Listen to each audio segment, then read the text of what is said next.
Halo teman-teman, tepuk tangan dulu berarti kita. Oke teman-teman, kita ngobrol-ngobrol lagi. Ayo ngobrol. Sama gua Albert dan ini teman gue Amri. Halo guys. Kebetulan kita sama-sama profesi ngajar, ya di dosen, tapi cuma beda kampus. Dulu pernah satu kampus.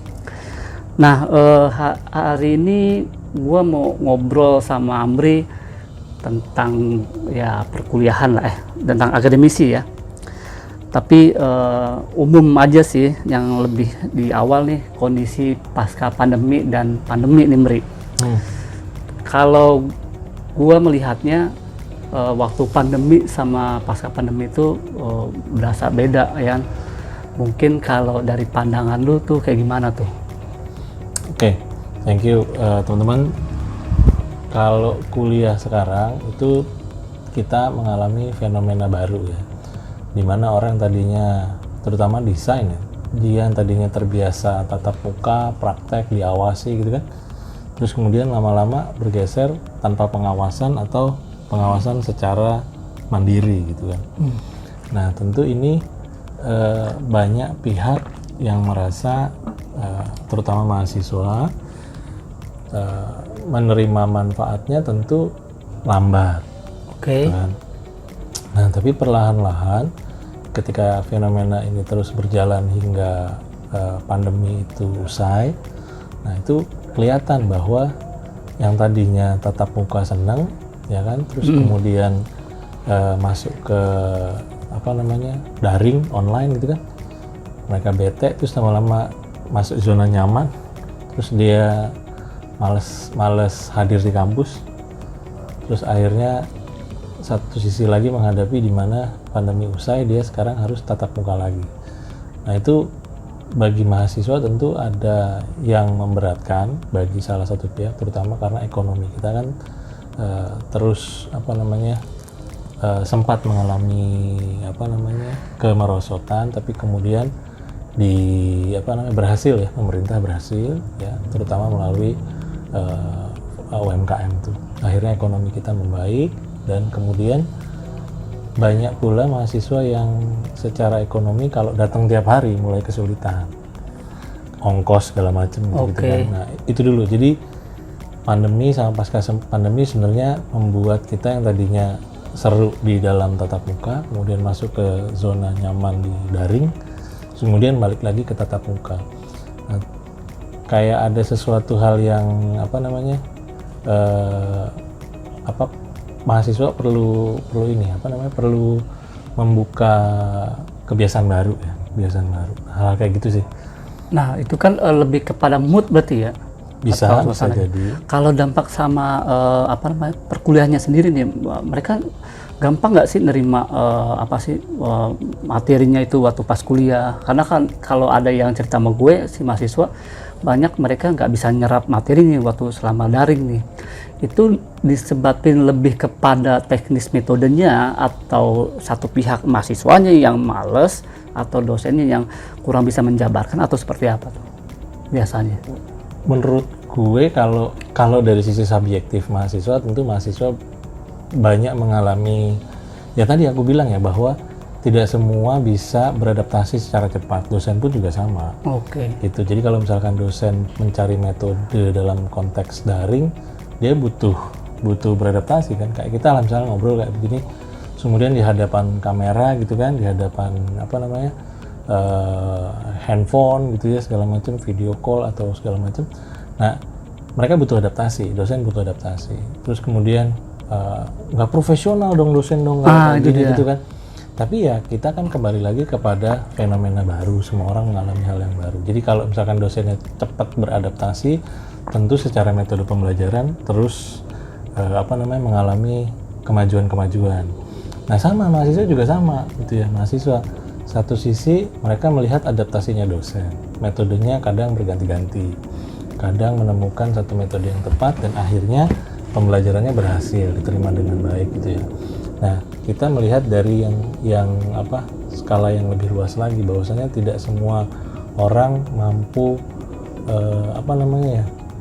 menyesuaikan secara cepat gitu sob. Jadi kalau masih mahasiswa juga sama, kalau dia kalau dulu terbiasa dipantau, didampingi, ya kan, terus kemudian dia akhirnya tidak berada dalam pengawasan, tidak berada pada pembinaan gitu ya, akhirnya dia dipaksa untuk mandiri.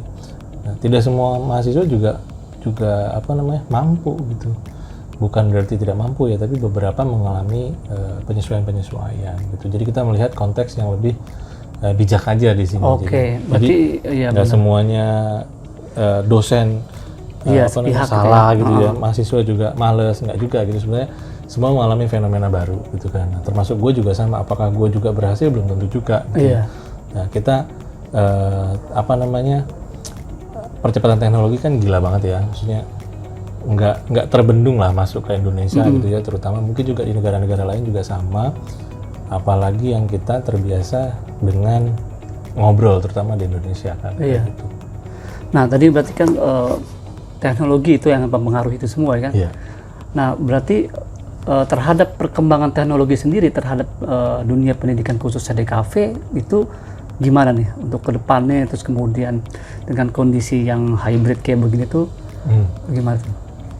Kalau gue ngelihatnya gini, teman-teman ya, jadi teknologi hari ini kita tidak bisa membuat satu kesepakatan bahwa hadirnya artificial intelligence, hadirnya banyaknya template, hadirnya banyaknya website open source yang menyediakan bank desain, bank foto, bank video yang secara free, yang secara donasi, ataupun yang membership gitu ya, itu udah fakta, fenomena yang berjalan gitu ya.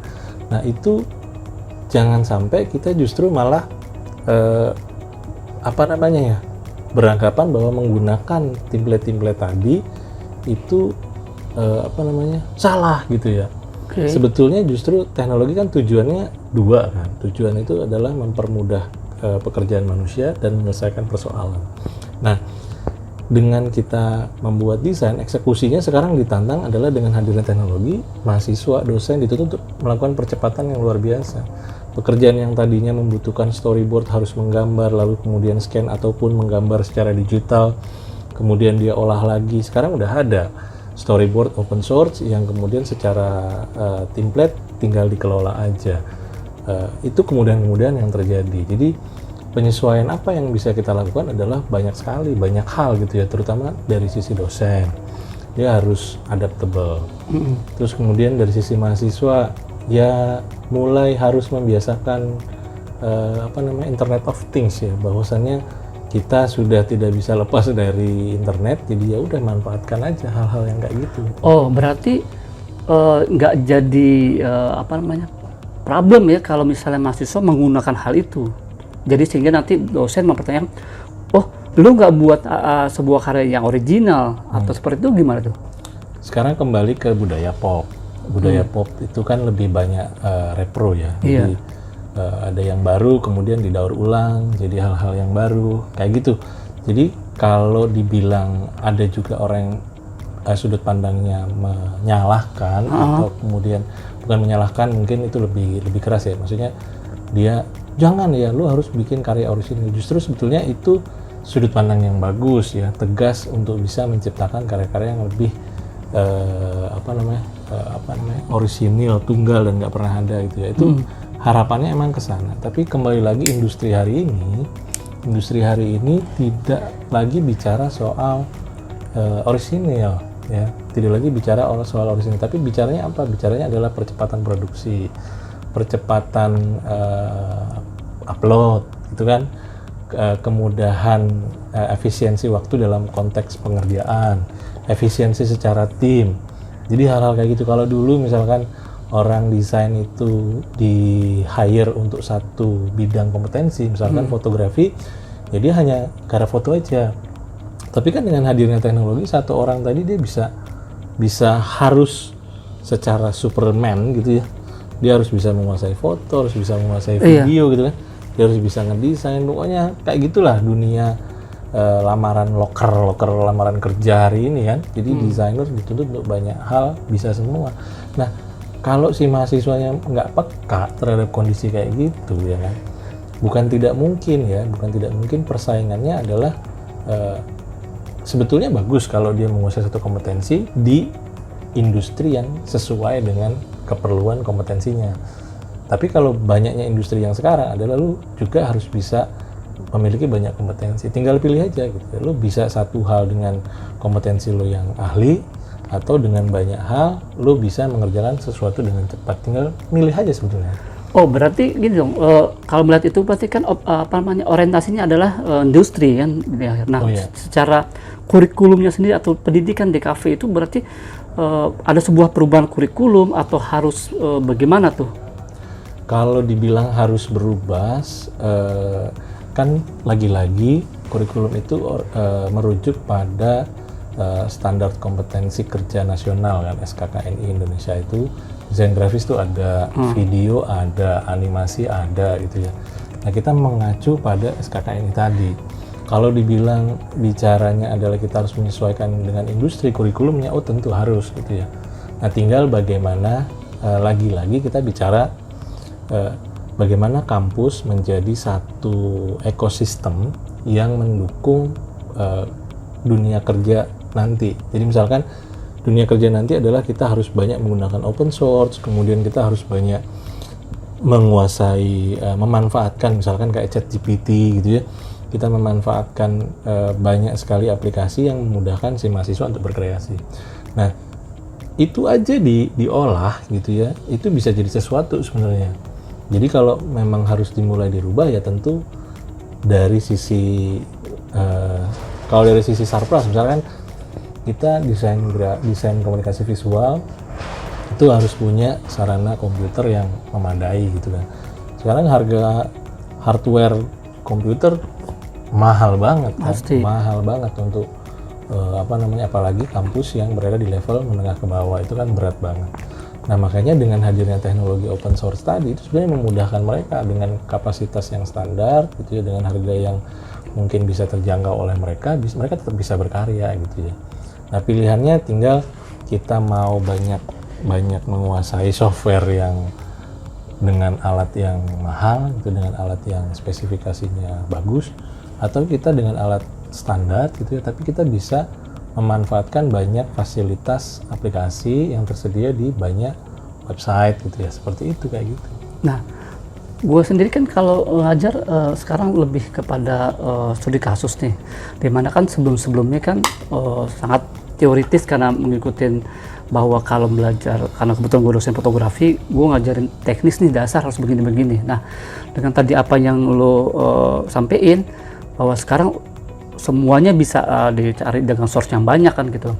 Nah, kalau dengan studi kasus yang banyak gue berikan studi kasus, itu salah gak sih gitu loh. Jadi mereka nggak terlalu banyak gue ajarkan, lu teknis mau harus kayak gini, atau lu mendesain basicnya harus kayak begini. Itu gimana tuh? Sebetulnya itu bagus ya, kalau misalkan beberapa dari kita pengajar memberikan kesempatan si mahasiswa untuk bereksperimen terhadap kasus-kasus, itu bagus, itu menambah pengalaman belajar mereka ya. Nah, tapi kemudian kita harus melihat ke sisi yang lain lagi gitu ya. Contoh misalkan kasus-kasus itu yang kita tampilkan adalah kasus di tahun berapa tuh? Contoh misalkan, lo mau ngasih contoh kasus soal fotografi street gitu ya. Apakah fotografi street hari ini tetap bisa dijadikan satu ukuran keberhasilan konten misalkan? Nah, misalkan lu bicara, kita semua bicara misalkan yang kita kasih contoh kasus 10 tahun yang lalu gitu ya. Tapi fotografi street yang sekarang kayaknya nggak cocok dengan hal itu gitu ya. Nah, kasus itu juga harus kita kritisi juga, bahwasannya jangan sampai kita memberikan kasus dapat pengalaman baru sih mahasiswa, tapi itu konteks di zaman 10 tahun yang lalu gitu. Jadi kita juga harus mencari kasus-kasus yang sekarang up to date, yang betul-betul ketika 5 tahun ke depan mereka lulus, mereka tetap mendapatkan pengalaman belajar. Ternyata dengan kasus yang kemarin gue bisa menghadapi fenomena ini dengan baik gitu, kira-kira gitu. Berarti kalau di dunia DKV sendiri itu gimana tuh? Tadi kan kalau fotografi melihat hal itu, apa kalau DKV kan bicaranya sebuah karya seni kan sangat banyak nih. Tetap seperti itu juga melihat studi kasusnya, berarti nggak bisa kita bawa dari yang 5 tahun yang lalu, 10 tahun yang lalu yang diaplikasikan sekarang, berarti juga harus dilihat itu juga gitu. Iya, misalkan pengalaman ketika ngedesain layout misalnya, layout layout kalau kita masuk di salah satu software InDesign misalkan, kita perlu banyak waktu untuk mikirin sistem grid. Misalnya kita butuh margin, gutter, kolom, macam-macam, kita harus pikirin itu dulu. Tapi kemudian ada beberapa aplikasi yang secara guideline memudahkan kita menempatkan sesuatu secara pas gitu ya. Nah itu kan kemudahan-kemudahan yang bisa didapatkan. Jadi untuk apa lagi? Misalkan kalau gue melihatnya kayak gitu. Jadi kalau udah ada aplikasi yang memudahkan si mahasiswa untuk bekerja lebih cepat, untuk apa lagi kita mengerjakan sesuatu yang manual lagi gitu ya. Oh nggak bisa, kita harus tetap manual, menjunjung tinggi hard skill gitu ya. Bener, tapi kan masalahnya 5 tahun lagi itu tidak akan dipakai secara industri gitu ya. Gitu ya, gue nggak tahu, koreksi kalau misalkan gue salah ya. Mungkin 5 tahun yang lalu ketika kita bikin film pendek misalkan, atau bukan film ya, tayangan konten receh misalkan, kita mungkin butuh storyboard, butuh lain-lain gitu ya, dan itu memakan waktu. Misalkan lu bisa mengerjakan storyboard berapa lama, sekian gitu ya. Sekarang dengan adanya resource misalkan video free segala macam hanya untuk membuat guide-nya cerita itu, kan jadi jauh lebih cepat gitu ya. Oke. Jadi untuk apalagi kita mundur belajar ya kan, tapi kita coba aja kasus yang kira-kira kemudian 5 tahun lagi masih bisa dipakai. Oke. Berarti kalau misalnya dosen menuntut mahasiswa harus yang tadi lu bilang perlu hard skill itu dilakukan setiap mata kuliah itu dalam pengkaryaan, terus tiba-tiba mahasiswa yang berpikir secara open mind dan ke depannya bahwa begini loh Pak kalau gua buat, terus hal itu tidak menjadi polemik gak sih gitu antara dosen bahwa dia menerapkan kurikulum yang secara bahwa harus dilakukan berapa step, dan terus kemudian si mahasiswanya dengan kondisi saat ini gue bisa gue hasil sebuah karya apa yang lo mau tapi dengan cara gue, itu gimana tuh, polemik gak sih kayak gitu? Tentu pro kontra pasti ada. Misalkan ada dosen yang tetap dengan teguh gitu ya mengajarkan proses secara manual gitu. Itu nggak apa-apa. Tapi harus lagi dilihat bahwasannya generasi kita hari ini ya, teman-teman mahasiswa, mereka berada pada gerbang industri yang semuanya butuh cepat. Oke. Gitu. Jadi bukan kita menganggap bahwa dosen ketinggalan zaman, bukan. Mereka tegas di area otonomi kelasnya ya, perkuliahannya, karena dosen kan punya hak prerogatif lah untuk mengatur, untuk menjaga capaian pembelajaran sesuai dengan kurikulum yang mereka dapatkan gitu kan. Nah kalau misalkan si dosen kembali lagi kekeh tapi kemudian 5 tahun lagi itu dia nggak bisa dipakai buat ke depan, jadi mohon dipikirkan lagi aja gitu. Jadi kalau dibilang polemik, ada polemik. Pasti ada polemik. Ada polemik. Nah itu dia teman-teman. Jadi teman-teman mahasiswa yang masih saat ini mungkin ada beberapa tuh ya yang ngobrol sama gue sampai sama kayak dulu bahwa gue masuk di kafe atau gue masuk di dunia seni, walaupun itu fotografi atau di kafe atau seni yang lain, skill gue apa nih, tapi gue nggak bisa gambar, gue nggak bisa foto, tapi gue harus begitu. Sebenarnya kalau dengan apa yang lo sampein, semua bisa dilakukan dengan kondisi saat ini gitu ya. Betul. Jadi buat teman-teman nggak harus ragu misalnya dalam berkarya itu karena kurikulumnya begini gue ikutin, tapi sebenarnya dia tahu ada cara lain kayak gitu, tinggal bagaimana mereka berekspresikannya dan bagaimana dia berkomunikasikan sama dosennya kan, berarti kita ada pengkaryaan yang penting sesuai sama konteksnya kan gitu. Ada satu fenomena menarik nih, SMK hari ini, SMK jurusan desain tuh ada, jurusan animasi ada, jurusan multimedia yang bertransformasi atau menjadi desain komunikasi visual tuh ada. Nah, beberapa kurikulum dari perguruan tinggi itu mereka adaptasikan di pembelajaran SMK. Oh. Jadi misalkan ada di SMK tuh ada menggambar, gitu ya. Terus kemudian di SMK ada beberapa yang menerapkan nirmana gitu ya. Nah, Kemudian nih ada satu fenomena baru. Kemarin gue habis ngobrol di salah satu SMK negeri gitu ya, di Jakarta. Jadi si siswa ini lulus dari SMK itu. kemudian dia mau masuk ke salah satu institusi gitu ya. Kemudian dia lihat kurikulumnya, terus kemudian dia lihat ada satu mata kuliah tuh di situ, di semester 1 mata kuliah yang nirmana gitu ya. Nah, dia akhirnya berkomentar, saya di SMK sudah mendapatkan nirmana gitu ya. Terus perbedaannya apa, difference apa iya tuh. Ngapain gue harus belajar nirmana lagi gitu? Iya. Padahal gue udah dapet experience, pengalamannya di SMK nirmana tuh begini gitu ya. Jadi untuk apa lagi gitu? Akhirnya dia nggak jadi kuliah gitu. Efeknya apa? Efeknya ketika SMK mereka lulus, terus kemudian mereka yang mau niat kuliah, kemudian melihat satu fakta di mana kurikulum itu tidak adaptable gitu ya. Akhirnya apa? Akhirnya mereka memutuskan untuk kerja. Nah, padahal di SMK itu kan memang tujuannya kan memang mereka sangat sedikit lah ya. Maksudnya tujuannya mereka bisa langsung kerja. Tapi bukan satu hal baru bahwa lulusan SMK itu juga sangat sedikit yang tertarik untuk kuliah. Jadi ketika mereka mau kuliah sebenarnya itu udah peluang bagus. Tapi menghadapi fenomena ternyata sama juga kurikulumnya gitu. Oke. Jadi perguruan tinggi atau kampus-kampus yang bergerak di bidang yang berbasis terhadap DKV berarti harus mengembangkan semua knowledge-nya dengan kondisi saat ini. Iya. Kayak gitu ya. Nah, melihat kampus kalau yang modern itu atau yang berbasis budaya itu kayak gimana sih? Kalau kampus sebetulnya gini, mengambil satu pilihan untuk menggarap karya-karya yang terkait dengan kebudayaan itu tetap bagus gitu ya. Dan justru memang itu orientasi yang punya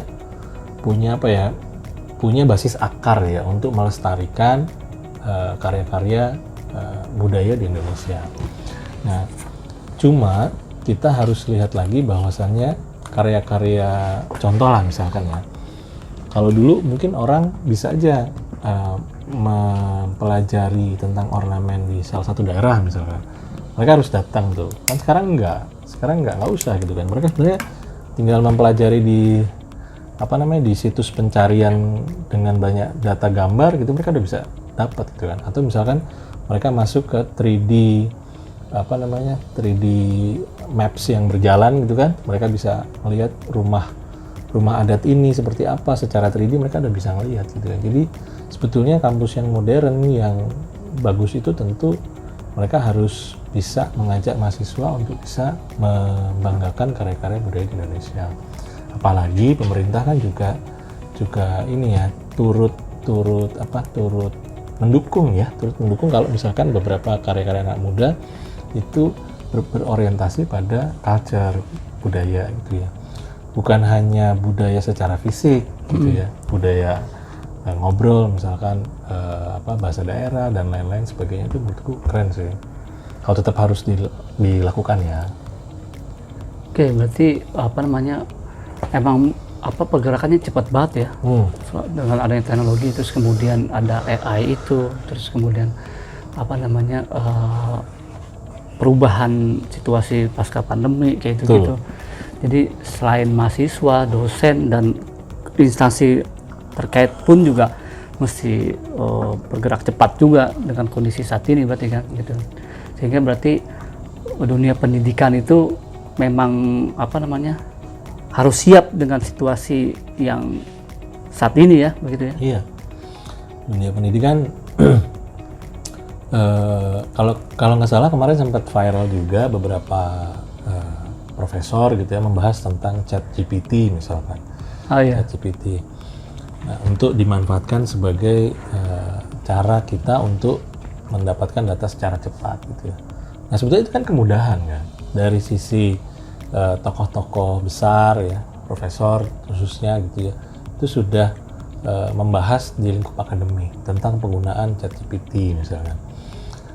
Apakah suatu hari nanti di 1-2 tahun ke depan ChatGPT itu akan berkembang menjadi satu kemudahan yang lebih drastis lagi, kan kita nggak tahu gitu kan. Contoh misalkan kalau nggak salah Microsoft juga sedang mengembangkan hal itu juga. sampai masuk ke dalam Microsoft Office Word gitu kan. Jadi mereka butuh apa aja tinggal bisa akses aja gitu kan. Tinggal dikasih keyword pertanyaan, kemudian bisa disimpulkan langsung dapat jawabannya gitu. Nah, Sob, kalau seandainya nih, kalau dulu kan kita untuk nyari data, bikin tulisan kita harus cari buku, beli buku gitu kan, literatur kayak gitu kan. Itu kan butuh modal lah, butuh relasi, butuh tahu tempat segala macam. Nah, sekarang udah tinggal ketik kebutuhannya, kemudian datanya udah tersaji gitu. Nah, kemudahan itu udah sampai ke level penulisan ilmiah gitu kan. Nah, apalagi yang sifatnya desain gitu ya, yang sifatnya praktikal gitu ya. Terus kemudian yang teknisi misalkan, dia juga menghadapi fenomena robotik juga gitu ya. Industri semacam itu udah hadir di beberapa perusahaan gitu ya. Nah, jadi tinggal kita aja gimana bisa survive dengan ilmu kita di perguruan tinggi, bisa survive 2 tahun, 3 tahun, atau jadi pengangguran gitu kan, atau malah justru jadi creative planner gitu ya, memanfaatkan aplikasi-aplikasi yang ada untuk bisa berkarya jauh lebih cepat dan menghasilkan. Oke, nih pertanyaan terakhir nih. Berarti kalau bicaranya industri, sebuah originalitas itu ya, baik secara penulisan atau pengkaryaan itu bisa bisa dikesampingkan kan kayak gitu. Nah, tapi kalau buat sebuah akademisi itu gimana tuh? Ya kan tadi soal menulis sebuah pengkaryaan itu masih bisa dipertimbangin nggak? Kalau itu sih lebih ke etika ya? Lebih ke etika aja sih. Jadi kalau misalkan lu nyomot karya orang gitu ya, kepentingannya adalah sebagai referensi ya, tinggal bagaimana kita sadar diri aja itu copyrightnya siapa, dicantumkan sebagai kutipan. Nah, penulisan juga sama kayak gitu. Thank you, Mri.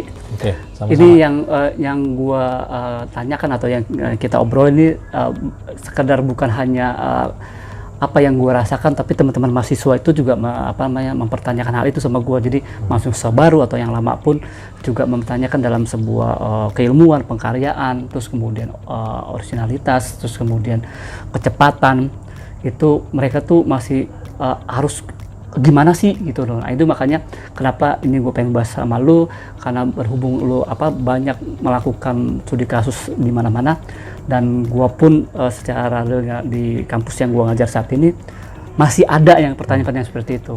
Thank you banget, Bri, atas ngobrolnya, teman-teman. Jadi semoga ilmu ini atau pembicaraan kita menjadi sesuatu yang bermanfaat. Amin. Terima kasih. Sampai jumpa di obrolan selanjutnya. Assalamualaikum. Waalaikumsalam.